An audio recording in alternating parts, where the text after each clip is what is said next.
Hi hello. ഇപ്പോൾ ഇപ്രാവശ്യത്തെ new year പ്ലാനൊക്കെ അങ്ങനെ അട്ടപടലം ത്രീജരിക്കുന്ന സമയത്താണ് നമുക്ക് ട്രിവാൻഡ്രം പോയാലോ എന്ന് ആലോചിക്കുന്നത്. ട്രിവാൻഡ്രം എൻ്റെ ഒരു സെക്കൻഡ് ഹോമാണ്. അപ്പോൾ എൻ്റെ രണ്ട് ഫ്രണ്ട്സിനെ വിളിച്ചപ്പോൾ അവർക്ക് ഓക്കെ. അപ്പം എൻ്റെ ഫ്രണ്ട് എബി ആൻഡ് പവിൻ. അപ്പം നമ്മൾ അവരെയും കൂട്ടി നമ്മൾ മാനവീയത്തിലോട്ട് ആദ്യം പോകാമെന്നാണ് വിചാരിച്ചത്. അപ്പം എബിക്ക് ഭയങ്കര നിർബന്ധം, നമുക്കിവിടെ ലൈറ്റ് ഷോ ഒക്കെ നടക്കുന്നുണ്ടല്ലോ നമ്മുടെ കനകക്കുന്നിൽ. അപ്പോൾ പിന്നെ നമുക്ക് കനകക്കുന്നില്ലാതെ എന്താ ആഘോഷം. അപ്പം ഞാൻ അവരെയും പിക്ക് ചെയ്തിട്ട് നമ്മൾ സി ചർച്ചിൻ്റെ ഫ്രണ്ടിൽ കൂടെയാണ് അങ്ങോട്ട് നടന്നു പോയത്. അപ്പം നല്ല തിരക്കുണ്ടായിരുന്നു. കാരണം ന്യൂ ഇയറിൻ്റെ ആ ഒരു നൈറ്റ് നമ്മൾ ആഫ്റ്റർ 10 ആണ് കേട്ടോ പോയത്. അപ്പം ഫുൾ ലൈറ്റും ഷോസും ഒക്കെ അടിപൊളിയായിട്ട് റോഡ് നിറയെ ആൾക്കാരും ഒക്കെ ഉണ്ടായിരുന്നു. നമ്മളങ്ങനെ മാനവീയത്തിലോട്ട് പോകാമെന്ന് പറഞ്ഞിട്ട് നമ്മൾ ആ ഒരു മ്യൂസിയം കഴിഞ്ഞ് ഇങ്ങനെ നടക്കുമായിരുന്നു. നല്ല തിരക്കുണ്ട്, നല്ല ആൾക്കാരും ഒക്കെ ഉണ്ടായിരുന്നു.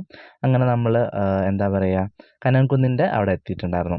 അവിടെ എത്തിയപ്പോഴാണ് നമുക്ക് മനസ്സിലായത് ഒരാൾക്ക് കയറുന്നതിന് 100 രൂപ ആ ഒരു ഫീ ഈടാക്കുന്നുണ്ടായിരുന്നു. അപ്പം 100 രൂപ ഞങ്ങൾ 3 പേരും 300 രൂപ ആവില്ലേ. 300 രൂപയ്ക്ക് നമുക്ക് എന്തെങ്കിലും കഴിക്കാമെന്ന് പറഞ്ഞിട്ട് എബിയാണ് ആദ്യം നമുക്ക് വേണ്ട പോവണ്ടെന്ന് പറഞ്ഞിട്ട് ഇറങ്ങുന്നത്. അപ്പം നമ്മൾ വിചാരിച്ചു ഓക്കെ എങ്കിലും ഫുഡ് കഴിച്ചിട്ട് നമുക്ക് മാനവീയത്തിലോട്ട് പോകാമെന്ന് പറഞ്ഞിട്ട് നമ്മൾ അങ്ങനെ മാനവീയത്തിലോട്ട് നടക്കാൻ തുടങ്ങി.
നമ്മുടെ ഗ്യാങ്ങിൽ എല്ലാം ഉണ്ടാവും നമ്മളുടെ അതേ മെൻറ്റാലിറ്റി ഉള്ളൊരു ഫ്രണ്ട്. എൻ്റെ ഒരു ഫ്രണ്ട്സിൽ, ഒരു ഗ്രൂപ്പ് ഓഫ് ഫ്രണ്ട്സിൽ അങ്ങനെയുള്ള ഒരാളാണ് ഇപ്പോൾ കേട്ടോ. വേറെ 1-2 പേരും കൂടെ ഉണ്ട്.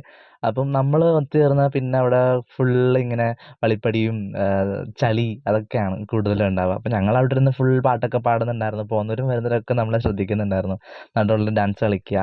അപ്പം നമ്മുടെ ആ ഒരു സ്ട്രെസ് എന്താ ഒരു റിലീഫാണ്, സ്ട്രെസ് ബസ്റ്ററാണ് ഇങ്ങനെയുള്ള കൂട്ടുകാരൊക്കെ. അപ്പം അതിൽ ഞാൻ ഭയങ്കര ഹാപ്പിയാണ്. കാരണം എബിയും ബിജു ചേട്ടൻ, ജിഷ്ണു, അങ്ങനെ 1-2 പേരുണ്ട്. ഇവരൊക്കെ വന്നിട്ടുണ്ടെങ്കിൽ നമുക്ക് ഭയങ്കര ഹാപ്പി ആയിരിക്കും. സോ അപ്പോൾ നമ്മൾ അവിടെ അടിച്ചു പൊളിച്ചു. ആക്ച്വലി എനിക്ക് പനിയായിരുന്നു, നല്ല പനി ആയതുകൊണ്ടാണ് നമ്മൾ ഓൾറെഡി കൊച്ചിയൊക്കെ പ്ലാൻ ചെയ്തത്. അപ്പോൾ അതൊക്കെ നമ്മൾ മാറ്റി വെച്ചത് എനിക്ക് പനി ആയതുകൊണ്ടാണ്. പക്ഷേ എനിക്ക് ഇവരുടെ കൂടെ വന്നപ്പോൾ എനിക്ക് ഭയങ്കര ഹാപ്പി ആയിട്ട് ഫീൽ ചെയ്തു. എനിക്ക് ആ ഒരു പനിയൊക്കെ ഞാനങ്ങ് മറന്നത്. അപ്പോൾ നമ്മളത് ഭയങ്കരമായിട്ട് സെലിബ്രേറ്റ് ചെയ്തു. പക്ഷേ 12 ആയപ്പോഴത്തേക്കും നമ്മളടുത്ത് പോലീസുകാർ വന്നിട്ട് ഇവിടുന്ന് പോകണം എന്നൊക്കെ പറഞ്ഞു. കാരണം അവിടെ അധികം ആൾക്കാർ നിർത്തുന്നുണ്ടായിരുന്നില്ല. പക്ഷേ എൻ്റെ കസിൻസൊക്കെ അതിന് ശേഷം പോയപ്പോഴും അവിടെ ആൾക്കാരുണ്ടെന്നാണ് പറഞ്ഞത്. ഞങ്ങളൊരു 12 ആയപ്പോൾ തിരിച്ചിറങ്ങി കേട്ടോ. തിരിച്ചിറങ്ങി നമ്മൾ നേരെ സി എസ് ചർച്ചിൻ്റെ അവിടേക്ക് ചെന്നപ്പോൾ അവിടെ നല്ല വെടിക്കെട്ടൊക്കെ ഉണ്ട്. അപ്പോൾ കുറേ നേരം നമ്മൾ അതൊക്കെ നോക്കിയിരുന്നു. സോ അപ്പോൾ എല്ലാവർക്കും ഞാനൊരു ഹാപ്പി ന്യൂ ഇയർ പറയുകയാണ്. ഞാൻ ആക്ച്വലി ഇതൊരു വീഡിയോ ആയിട്ട് ഇറക്കാൻ വിചാരിച്ചിരുന്നതല്ല. അതുകൊണ്ടാണ് ഇത്രയും ലേറ്റ് ആയത്. അല്ലെങ്കിൽ ന്യൂ ഇയറിന് മുമ്പേ അല്ല, ന്യൂ ഇയറിന് അന്ന് തന്നെ ഞാനൊരു വീഡിയോ ഇട്ടേനെ. അപ്പം എല്ലാവർക്കും ഹാപ്പി ന്യൂ ഇയർ. എല്ലാവർക്കും ഒരു നല്ല വർഷം ഞാൻ ആശംസിക്കുകയാണ്. അപ്പോൾ അടുത്ത വീഡിയോ ആയിട്ട് കാണാം. ബൈ.